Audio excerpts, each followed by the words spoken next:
இன்றைக்கு மதுரை கிழக்கு தொகுதியின் அனைத்து மட்ட நிர்வாகிகள், குறிப்பாக கிளைக்கழக செயலாளர்கள், ஊராட்சி செயலாளர்கள், பேரூராட்சி, நகரம், ஒன்றியத்தைச் சேர்ந்த கட்சியின் அனைத்து நிர்வாகிகளையும் சந்திக்கின்ற கூட்டம் இது. 26 சட்டமன்ற பொறுப்பு தேர்தலுக்காக எங்கள் நிர்வாகிகளையும் தொண்டர்களையும் தேர்தல் பணியாற்றுவது குறித்து ஆலோசனை கூட்டம் இது. ஆலோசனை கூட்டத்தில் என்னென்ன மாதிரியான முடிவுகள் சார் எடுக்கப்பட்டு எத்தனை தொகுதி பிஜேபியில மதுரை மாவட்டத்தில் பொறுத்தவரை வாங்குற மாதிரி இல்ல, நாங்க ஒவ்வொரு தொகுதியும் போய் 234 தொகுதியிலையும் எங்க நிர்வாகிகளை, தொண்டர்களை தேர்தல் பணியாற்றுவதற்கு பூத் கமிட்டிகள் ஏற்கனவே இருக்கு. அதெல்லாம் சரிபார்த்து கிளைக்கழகங்கள் வரை நிர்வாக அமைப்பை சரிபார்த்து, சில பேர் வெளியூர்ல ஒர்க் பண்ணுவாங்க, இங்க ஒர்க் பண்ண முடியாது. அதே மாதிரி நிர்வாகிகளுக்கு பதிலாக நிர்வாகிகள் நிர்வாக கட்டமைப்பை சரி செய்து தேர்தலுக்கு தயார்படுத்துவது. இதுல அமமுக போட்டியிட்டாலும் சரி, எங்கள் கூட்டணியில உள்ள கட்சிகள் போட்டியிட்டாலும் எங்கள் தொண்டர்களும் நிர்வாகிகளும் தீய சக்தி திமுக வீழ்த்த வேண்டும் என்கிற நோக்கத்தோடு திறம்பட செயல்படுவதற்கு அவர்களை கலந்து ஆலோசித்து வருகிறோம். சாதிவாரி கணக்கெடுப்பு என்பது மோடி இருக்கிற வரை நடத்தவே மாட்டாரு. ஆளுங்கட்சி அதை சாதிவாரி கணக்கெடுப்பு சாதிவாரி கணக்கெடுப்பு இந்தியா முழுவதற்கும் எடுக்கப்பட வேண்டும் என்று எடுப்போம் என்ற பிரதமரின் அந்த முடிவு சிறந்த முடிவு. சாதிவாரி கணக்கெடுப்பு நடத்தப்பட்டால்தான் அனைத்து சமுதாயத்தினருக்கும் தேவையான அளவு படிப்பிலும் சரி, வேலை வாய்ப்பிலும் அவர்களுக்கு ஒரு உரிய பங்கீடு கிடைப்பதற்கு ஏதுவாக இருக்கு.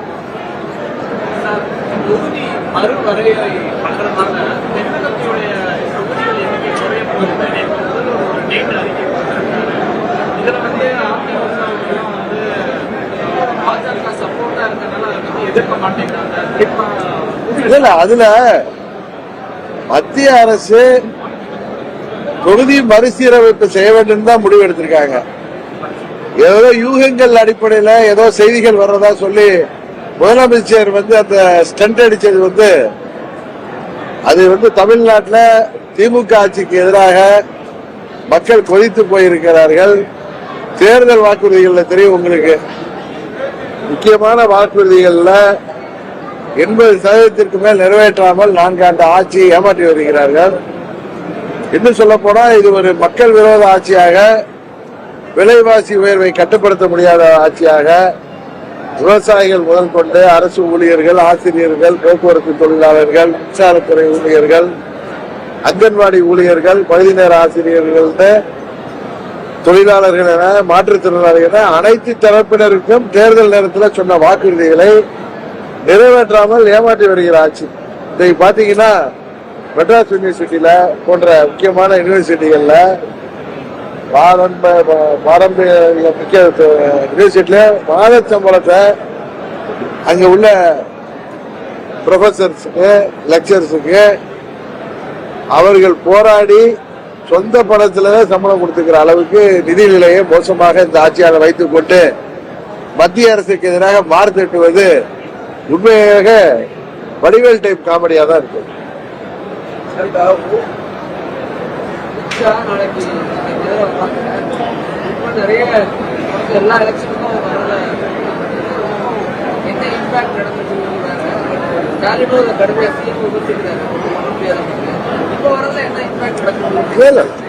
கட்சியில முதலமைச்சர் மதுரைக்கு வந்தாரு, என்ன பெரிய இம்பாக்ட் வந்து நினைக்கிறீங்க? அங்க அவங்களுடைய வண்டவாளம் தண்டவாளம் இருந்த கதை தான். முக்கியமான கால்வாய்களை கூட சீரமைக்காம அது சாக்கடை மாறி நிக்குது. அதை சுற்றி துணியை போட்டு மறைக்கிற அளவுக்கு தான் இந்த ஆட்சி நடக்குதுங்கிறத ஒரு பானை சோற்றுக்கு ஒரு சோறு பழம் போல காமிச்சு நிறைய ஊடகங்கள்ல பார்த்தேன், சோசியல் மீடியால பார்த்தேன். மதுரை டவுன்ல எவ்வளவு பாப்புலேஷன் எனக்கு தெரிஞ்சு அம்மா வர்றப்பெல்லாம் 87 இருந்து நான் 87ல இருந்து அம்மா இங்க வரப்பெல்லாம் வந்திருக்கேன். ஏர்போர்ட்ல இருந்து வரப்ப பாத்தீங்கன்னா, குறிப்பா இவங்க வீடு இருக்கிற ஏரியா அங்க டவுன்ல அப்ப சங்கம் ஹோட்டலா இருந்த மேரியட்ல தங்க போறதுக்கு முன்னாடி 3 மணி நேரம் ஆகும் ஒவ்வொரு முறையுமே. இப்ப முதலமைச்சர் வர்றதுக்கு வெளியில இருந்து ஆட்களை எல்லாம் பிரியாணி, பணம், வேற இத்தியாதி எல்லாம் கொடுத்து அழைச்சி வந்ததாக செய்திகளை பார்த்தேன். லாரிகள் போட்டோவோ டவுன்ல அவ்வளவு பேர் இருக்கு. அதுவும் மதுரை மக்கள் விழிப்புணர்வு மிக்கவர்கள், அரசியல் ஆர்வம் மிக்கவர்கள். அவர்களே ஒரு தலைவரை மேல அவர்களுக்கு ஒரு பெரிய இருந்தா ரோட்டுக்கு வந்திருப்பாங்க. அந்த அளவு தான் நடக்குது. ஏதோ கூட்டணியை வைத்துக் கொண்டு பாஜக ஏதோ தமிழ்நாட்டு மக்களுக்கு எதிரான ஒரு கட்சி ஆட்சிங்கிற மாதிரி இத்தனை நாள் பிரச்சாரம் பண்ணி அவரு ஆட்சியிலேயோ வெற்றியும் பெற்றிருக்காரு. அது இந்த 26 தேர்தலில் மக்கள் அவர்களை புரிந்து கொண்டு விட்டார்கள். உறுதியாக மாற்றம். நீங்க சொன்ன மாதிரி பாஜக 2021 தேர்தலில் அவங்களுடைய வாக்கு சதவீதம் எப்படி இருந்தது, இப்பொழுது பாராளுமன்ற தேர்தலில் நாங்கள் ஜெயிக்க முடியலனால எங்க கூட்டணி 18.5% வாக்குகள் வாங்குகிற அளவுக்கு உயர்ந்திருக்கிறது. இந்த தேர்தலில் இன்னும் எல்லா கட்சிகளும் சேர்ந்து திமுக இருக்கிற அனைத்து கட்சிகளும் ஒன்றிணைந்து செயல்படும் மூலம் மக்கள் விரும்பாத இந்த திமுக ஆட்சியை உறுதியாக முறியடிப்போம். நீங்க பாத்தீங்கன்னா அவர் கலைஞர் இருந்த காலத்திலே 89ல புரட்சி தலைவர் இருந்த வரைக்கும் ஆட்சிக்கு தொடர்ந்து வர முடியல. 89ல 2 வருஷம் இருந்து அந்த ஆட்சி இறையாண்மைக்கு எதிராக இருந்ததாக கலைக்கப்பட்டது. பிறகு 91ல அம்மாவுடைய ஆட்சி, திருப்பி இப்ப அவங்களுடைய பொய் பிரச்சாரத்தால அம்மாவுடைய ஆட்சி போனதும் 5 வருடம் இருந்தாங்க. 2001க்கு அப்புறம் 2006ல மைனாரிட்டி கவர்மெண்ட். அதுக்கப்புறம் அவர் காலத்துல வர முடியல. ஸ்டாலின் அவர்களும் 10 வருடம் போராடி இன்றைக்கு பிஜேபிங்கிற கட்சியை காமித்து அவர்களை மக்களுக்கு குறிப்பாக மைனாரிட்டிக்கு எதிரான பொய் பிரச்சாரத்துக்கு தான் 19 தேர்தல், 21 தேர்தல், 24 ஜெயிச்சிருக்காரு. மக்கள் இப்ப புரிந்து கொண்டார்கள், சிறுபான்மை மக்களும் புரிந்து வருகிறார்கள். இன்றைக்கு உறுதியாக பார்க்கிற தேர்தலில் 26 தேர்தலில் திமுக படு தோல்வி அடையும். என்னதான் பணபலம் இருந்தாலும் ஆட்சி அதிகாரம் இருந்தாலும் அவங்க மக்கள் பிடித்துக் கொண்டு விட்டார்கள் உறுதியாக. அதனாலதான் அவங்க பிஜேபி அலையன்ஸை பார்த்து தேவையில்லாத கமெண்ட் எத்தனை முறை அமித்ஷா வந்தாலும் இங்க முடியாதுன்னு சொல்றதுன்னா பயத்தினுடைய வெளிப்பாடு. இல்ல நான் பர்மிஷன் கேட்கல. ஏன்னா நாளைக்கு எனக்கு திருச்சியில முக்கியமான நிர்வாகிகள் திருமணம் 4 மாதங்களுக்கு முன்பே ஒத்துக்கொண்டது. அதனால இதுல என்ன பண்றதுன்னு தெரியாம நான் அமைதியா இருந்துட்டேன். நான் அப்பாயின்மெண்ட் கேட்கல. ஏன்னா அது முக்கியமான நிர்வாகிகள், என் கூட 17ல இருந்து பயணிக்கிற நிர்வாகிகள். எனக்கு தெரிஞ்சு டிசம்பர்லயே டேட்டு கொடுத்தேன். முக்கியமான 2 நிர்வாகி வீட்டு திருமணம் இருக்கு. நான் போய் திருமணத்துல கலந்து கொண்டு நடத்தி வைக்க வேண்டிய கட்டாயம் இருப்பதனால எனக்கு என்ன புரியுதுன்னு தெரியாம நான் அமைதியா இருப்பேன். சார், பிஜேபியில ஓபிஎஸ் குறைக்கப்பட்டது. அதே போல சசிகலா மேடத்தினுடைய அந்த அரசியல் பிரசவம் மறைந்துகிட்டு அவருக்கு ஒரு அரசியல் தொடர்வதற்கான வாய்ப்பு இருக்கா? இந்த அரசியல நீடிப்பதற்கான வாய்ப்பு இல்லையா சார்?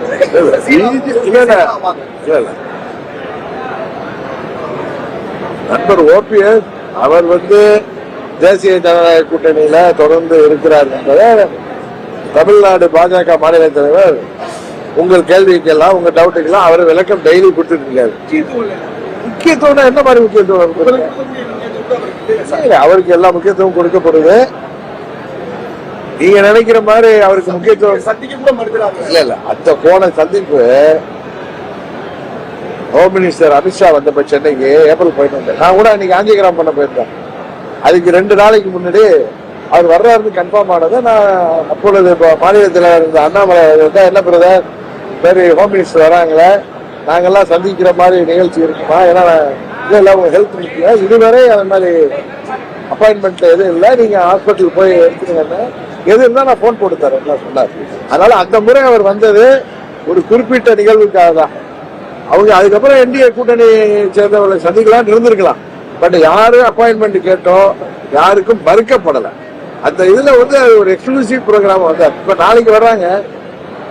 நாளைக்கு அவங்க பாக்கணும்னா எங்களுக்கு நிச்சயம் இது வரைக்கும் அழைப்பு வந்திருக்கோம்.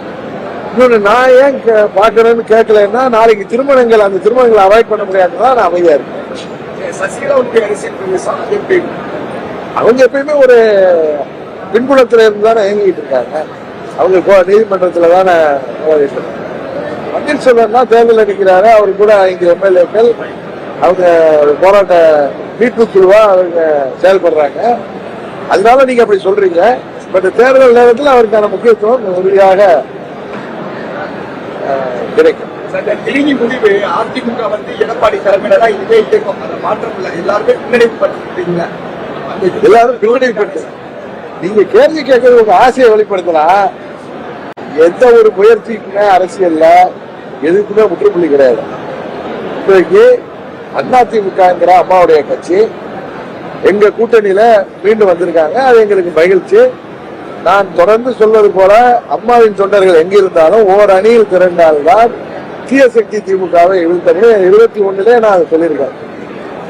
இப்பயும் அதான் சொல்லிட்டு வரேன். அது மாத்திரம் இல்லாம பிற கட்சிகள் யாரெல்லாம் திமுக ஆட்சி வேண்டாம், அந்த ஆட்சியை முடிவு கொண்டு வர நினைக்கிறாங்க, எங்க கூட்டணிக்கு வருவதுதான் குறையாக இருக்கும். கூட்டணி ஸ்ட்ராங்கா இருக்கு, அதே கூட்டணி இருக்கு. பட் மக்கள் அந்த கூட்டணியை புறந்தல்றப்ப மார்க்கெட்டர்ல என்ன நினைச்சு அந்த கூட்டணி அதே கூட்டணி தானே இருந்துச்சு. அதுக்கு முன்னாடி 14, 19 அந்த கூட்டணி 14 தானே இருந்தாங்க, 16 அவங்க தானே இருந்தாங்க. பட் 26 தேர்தல்ல அவங்களுடைய சாயம் எடுத்து விட்டது. அதனால உறுதியாக அந்த கூட்டணியை வெற்றி பெறுவதற்கு வாய்ப்பு இருக்கு. நீங்க எது கேட்குறீங்க?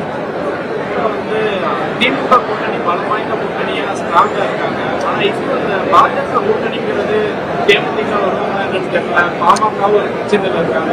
அதனால ஏதோ சிக்கல் இல்ல எங்க கூட்டணி உறுதியாக இன்னும் பல கட்சிகள் வரும், இன்னும் பலமான கூட்டணியாக பலம் பெறும். திமுக அந்த கட்சிகள் இருந்தாலும் மக்களிடம் அந்த கூட்டணி மீது மாபெரும் அதிருப்தி இருக்கிறது உண்மை. அதனால கூட்டணி இருந்தாலும் அவர்கள் இந்த தேர்தலில் தோல்வியை சந்திக்க போகுது.